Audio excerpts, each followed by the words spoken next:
What's up, everyone? We've gotten some more requests to do some seated movements, so I'm going to go over a couple of them with you today. Super simple movements that you can do anywhere within your home.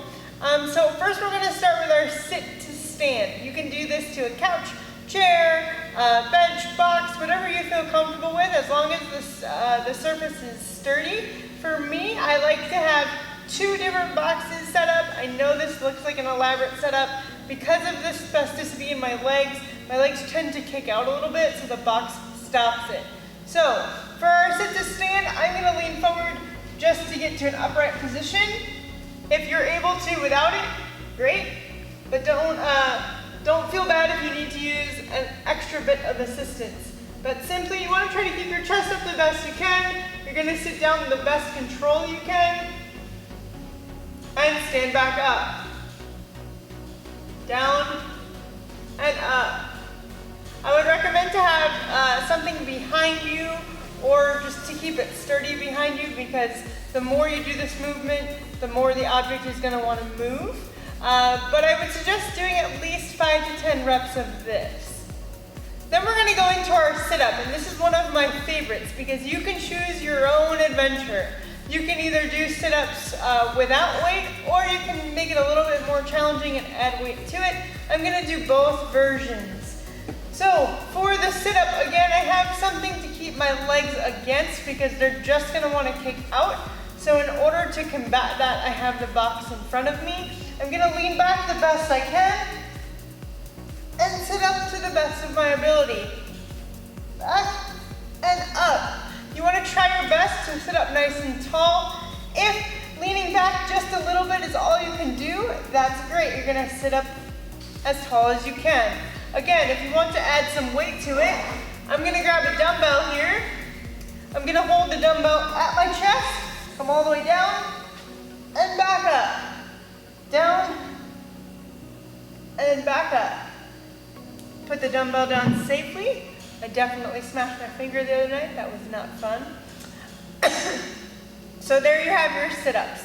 All right, now we're going to go into dumbbell side to side. If you don't have a dumbbell, you can do any other sort of weighted object, whether it's a water bottle, a canned good, and if you have no weights at all or no other objects at all, you can always just go side to side. But I'm going to grab this dumbbell.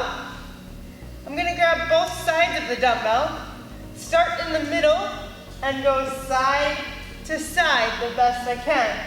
Again, trying to sit up nice and tall. I know it's difficult. I even lean back a little bit. So just remembering to really tighten that belly the best you can. And then going into our dumbbell clean. So if you've noticed, we're not really moving very much.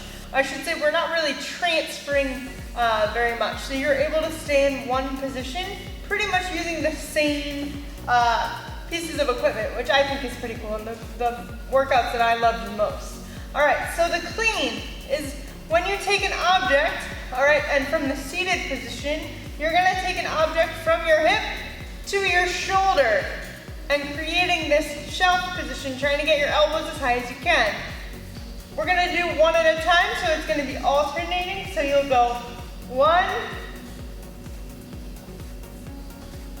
2, 3, 4. And if 15 pounds is too heavy, don't worry about it. If you want to go heavier, you're more than welcome to. But those are the dumbbell cleans. Last but not least, I got a request to go over a really good adaptation for a bootstrapper. For those that don't know what a bootstrapper is when you start from a standing position, okay, and you go down into a squat, grab your toes, and then try to stand up still holding your toes. Obviously, a lot of us aren't going to squat doing that at the same time. So the best thing that I could think to do for that, if I were to do an adaptation, would simply just to reach down to our toes the best we can.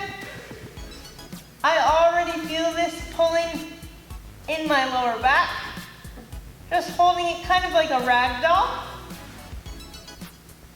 And then come back up. So while I know transferring is an essential skill, and I would never tell you not to work on that skill, sometimes not all workouts are conducive for a lot of transferring. So I'm gonna give you some workouts that can be done specifically in the chair. You can actually accompany this with a run, with a row, any sort of cardio movement that you would like. But these are great movements that can be done all in one shot in the chair. The only thing that you might need is something to keep your equipment on, I find helpful, so that I don't necessarily have to ask somebody to help me. So the first movement that we're gonna go over is kettlebell swings. If you have one kettlebell, we're gonna do a variation for one kettlebell. If you have two, that would be great as well. And I'm gonna show you an awesome way that we can emulate the kettlebell swing with two kettlebells. So first, we're gonna go over with one. We're gonna grab our equipment. We're gonna set ourselves up so that we're not in the way of hitting anything, giving ourselves some good clearance. We're gonna lock our chair, grab the kettlebell. Oh, let me make sure I'm locked. Okay, we're gonna grab the kettlebell. So there's two ways that you can do this. If you feel comfortable swinging out in front of you, you're gonna take the kettlebell, swing it out in front, and try your best to go overhead. If we don't necessarily have that skill just yet, you can pull up to your chin, maybe a little bit above your nose, and come back down. Okay, so again, one is to go out in front of you, trying to go overhead the best you can, and the other one that you can do is to pull up towards your nose and back down. Up and back down. Now, if we're gonna add a second kettlebell, I really love this modification because I think it truly emulates the feeling of the kettlebell swing. Again, it's really important to make sure you have some clearance and that you lock your chair. So we're gonna lock our chair in place. We're gonna put the kettlebells on the side of our chair, and we're just gonna swing our arms forward and back down. You actually want to keep a little bit of bend in your elbow, so we're gonna go up and come back down. These are 9 pounds each. If you feel like you want to use a heavier weight, then I suggest you go for it. If you want to go down in weight, I suggest you go for that as well. If you don't have any weight, that's okay too. You can always take your arms, swing a little bit further back behind you, and come straight up overhead. Further back behind you, straight up overhead. We're gonna put our equipment away and grab our bull ropes or our split ropes.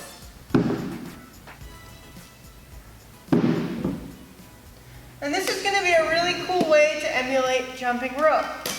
Now the way I transport them, I guess you'd say, is I put them around my neck so they don't fall. Again, I want to make sure that I have enough space to be able to complete the movement without hitting anything or injuring myself.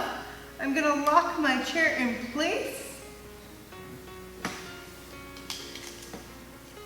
Now, if you've never heard of a bull rope or a split rope before, these can be found through Mute Sports and Equip products. Okay, if you feel like you look silly, trust me, you probably do, you're probably right, but it's okay, all right? These are actually weighted ropes. If you feel like the weight is too much, you can always use ones with like a wiffle ball on them that really have no weight, or you could just do arm circles, but I really like these. It might take a minute to get them started, but you really want to try to get them to move in a consecutive direction, okay? So you're gonna start the rope.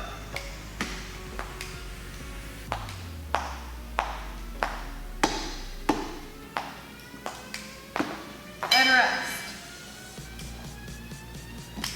If you've never experienced these before, trust me, they're a really good workout. They're a really good item to have in your house, and definitely useful. All right, so we're gonna put our bull ropes away. We're gonna go over 2 more movements.